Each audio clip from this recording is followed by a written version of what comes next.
Hey there everybody, Pete Pardo here from Sea of Tranquility. Welcome to another edition of our What's Hot series. Today is Monday, the 19th of November. We've got a single release show here today for you. I think this release is noteworthy enough to just have its own show. I'm talking about the new live release from Sweden's Opeth called Garden of the Titans. Recorded last year, 2017, at the Red Rocks Amphitheatre in Denver, Colorado. Of course, a pretty notable place to have a concert. There have been a lot of famous ones there over the years, and why not add Opeth to the mix there? So this particular release, let's give you a little look at the package here. This is a double CD, Blu-ray, DVD set. So it's got plenty of discs in here. Got the booklet. Here's how this bad boy opens all the way up. Pretty cool. It's just about a 90-minute set, so kind of short by Opeth standards. So I'm not sure. I didn't actually look to see if that was the entire show they played that night.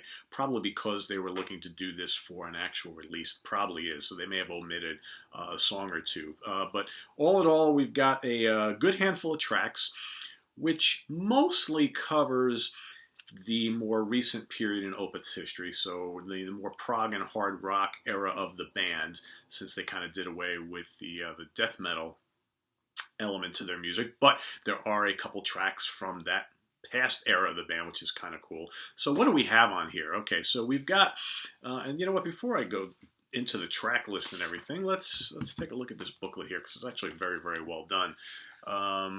Almost comes across like a little tour program. There's the guys. You could tell based on the performance that they were actually pretty stoked to be playing at the famous Red Rocks, as it's quite the beautiful venue. Here you can see them doing their sound check during the day, and then by night, got pretty chilly there at night. Mikael Kerfeldt made mention of that numerous times during the evening. At one point he says, "Oh, I was going to take off my jacket after the first song, but it's too fucking cold," and you can tell it was a little windy there and chilly. I can only imagine what it must have been like to play under such conditions, because I know, especially if you're a guitar player, when it's really, really chilly, the fingers tend to kind of slow up a bit. I can remember way back in the day when I was in a high school band back in the early 80s, we had played a little party outdoors, and it was like late fall, and I remember my fingers were freezing and I could barely play anything, so I totally know what it's all about. Anyway, so we got the lineup of Mikael Kerfeldt, of course, on vocals and guitar. You've got Martin Mendez, the always ever-present Martin Mendez on bass. You've got Martin Axelrod on drums, one incredible player. Fredrik Åkesson on lead and rhythm guitar and backing vocals. And Joakim Svalberg on keyboards. He's playing Fender Rhodes and Hammond organ and Mellotron and Moog synthesizer on here, so we do a little bit of everything. So what do we got? So we've got title track, first tune, Sorceress, off their most recent album. Great, heavy way to lead off this whole evening here. Then it goes right into Ghost of Perdition off the Ghost Reveries album, which is pretty damn cool. One of my favorite Opeth albums. I love Ghost Reveries, and again here we have a nod back to the death metal era of the band. So Kerfeldt is doing both the death growls and the clean vocals on this track. You know, funny thing is, in recent years I've heard plenty of recordings, live Opeth recordings, where Kerfeldt is doing some of the death metal tracks with the death growls, and I can tell that his death growl, which used to be so great back in the day, has lost a step in recent years. I'm not saying that led to them deciding to use only clean vocals here on in, but on this recording at Red Rocks, he actually sounds pretty damn good. Ghost of Perdition is great on here.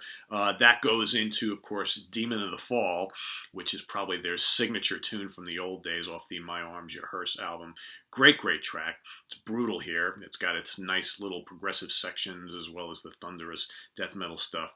That then moves into The Wildflowers off the Sorceress album, which is a great proggy track and a really great vehicle for Åkesson's gymnastic guitar work. A lot of really cool keyboards and things. Really fun song. I like that a lot. And it's done great here. In My Time of Need comes next.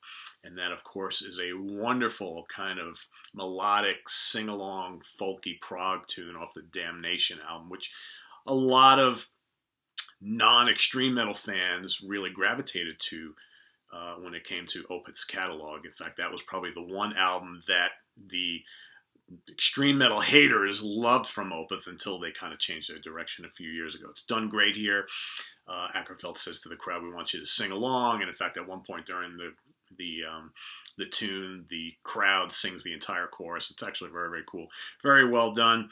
What's next? The Devil's Orchard, okay, which is from the Heritage album. Another really great, great track here that's done very, very well. Again, more of that kind of proggy / classic hard rock sound that Opeth is known for nowadays. That then leads into Cusp of Eternity. That is off the Heritage album. Pretty damn proggy tune. Another very, very well done. These are really, really excellent songs here, and you can tell that the crowd is pretty into it. I think Opeth's got a very loyal fan base that have, for the most part, most have accepted all the different eras of the band. That then leads into Heir Apparent. Great, great track off of the Watershed album, which is a top 3 Opeth album. I love Watershed. I like how Watershed kind of bridged that gap from their death metal and prog beginnings to more of a prog sound. It had some death metal vocals on the album, but you could tell that they were kind of moving away from it. But Heir Apparent is such a great song with great instrumentation. I mean, the dueling, shuffling riffs, the dynamic drumming, and those great keyboards. Svalberg adds some great textures to this band. Really like how he just tosses in these elements of, Hammond and Moog and electric piano and mellotron. Just really, really nice. Then we have Era, also off the Sorceress album, which is, it's funny, Kerfeldt, who does a lot of joking with the crowd in between, and he's always funny how he always makes fun of himself, how when he talks English, he curses so much, so it's like, fuck this and fuck that. Very, very cool. But anyway, he talks about how Era he pats himself on the back. He said, well, after I wrote this song, I patted myself on the back and said, congratulations, Michael, you just written your first pop tune. Not that it's really a pop song, but a great, great song, one of my favorites off the Sorceress album.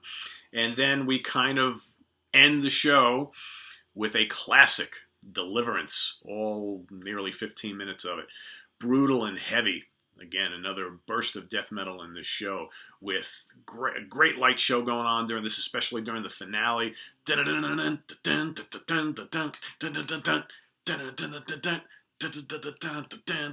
It's just fantastic. Crowd's totally getting into it. A great way to end the show. And that's basically it. There's no real special features or anything extra on this. It's just you get the concert, that's it. The production work is fantastic. Not only does it sound great, whether you're listening to the CD in your home theater system or in your car or whatever, but the Blu-ray, I haven't watched the DVD, why bother? The Blu-ray is fantastic. The picture quality is so crisp. The high definition, so well done. Even though it's, shot at night, man, the visuals are just outstanding. Camera work is great. The sound is fantastic. You hear every instrument. It's heavy when it needs to be. It's quiet when it needs to be.